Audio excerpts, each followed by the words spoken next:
Assalamualaikum warahmatullahi wabarakatuh, teman-teman. Ketemu lagi sama sejarah peminatan kelas 12. Nah, teman-teman, masih ingat nggak sama peristiwa ini? Pasti ingat dong, inilah proklamasi kemerdekaan Indonesia. Nah, materi hari ini akan berhubungan dengan em, kelanjutan dari proklamasi kemerdekaan Indonesia. Jadi teman-teman, setelah kita proklamasi kemerdekaan Indonesia, ternyata kita nggak bisa leha-leha. Kenapa? Karena ternyata kita kedatangan lagi musuh lama, ya CLBK lagi sama Belanda. Belanda datang lagi untuk menduduki kita.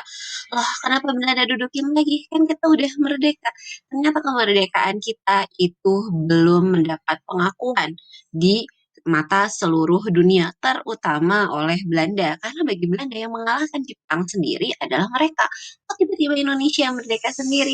Nah inilah yang akhirnya menyebabkan Indonesia harus mendapatkan pengakuan dari dunia internasional agar Indonesia tidak lagi dijajah oleh Belanda. Nah, kenapa sih harus kayak gitu? Kenapa butuh pengakuan? Sama halnya kayak kalau misalnya kalian bilang sama teman-teman kalian, kalau kalian pacaran sama Syifa Haju. Ada yang percaya nggak?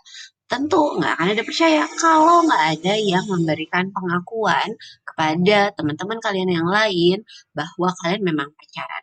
Nah, itulah yang dibutuhkan oleh Indonesia. Belum adanya pengakuan itu menyebabkan terjadilah konflik antara Indonesia dengan Belanda.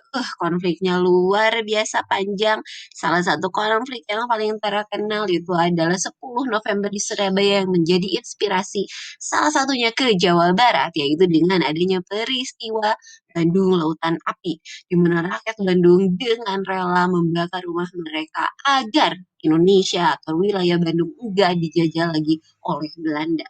Ternyata dengan cara perang kita belum mendapatkan hasil yang memuaskan hingga akhirnya kita harus mencari dukungan dari dunia internasional agar diakui kemerdekaannya. Dukungan itu dilakukan dengan dua cara, yaitu dengan perundingan kepada Belanda yang datang lagi dan ingin menguasai Indonesia dan juga kepada negara lain. Nah, yang akan kita bahas hari ini adalah bagaimana Indonesia mendapatkan dukungan dari Belanda dulu. Pertama, yaitu kita sampai harus mengadakan berbagai macam perundingan.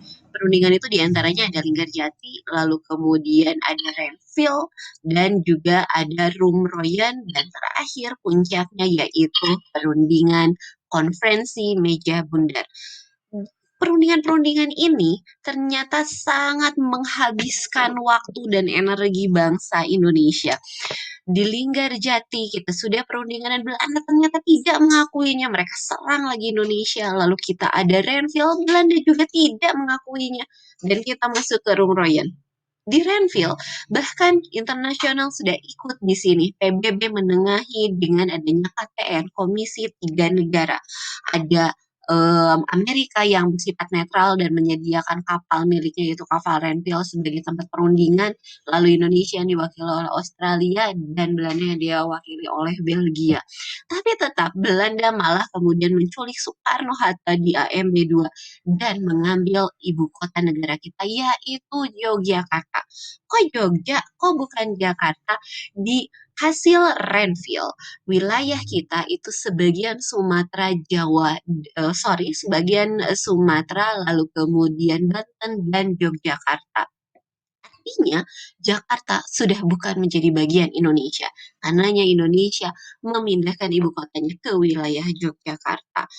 Lalu kemudian karena adanya agresi militer Belanda II inilah, maka terjadilah perundingan berikutnya itu Rumroyen.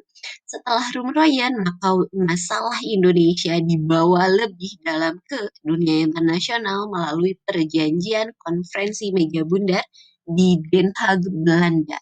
Disinilah akhirnya setelah 4 tahun Belanda mengakui kedaulatan Indonesia pada 27 Desember 49. Jadi teman-teman bisa bayangin, kita merdeka di tahun 45, nggak diakuin sama Belanda, konflik parah dengan Belanda, dan akhirnya harus mencari dukungan dari negara lain dan juga dari Belanda. Dengan Belanda pun harus menghadapi berbagai macam perundingan hingga akhirnya 4 tahun kemudian baru diakui kedaulatannya sebagai sebuah negara merdeka. Inilah perjuangan bangsa kita untuk diakui. ternyata tidak mudah mendapatkan eksistensi itu teman-teman. Ya itu dulu untuk hari ini teman-teman.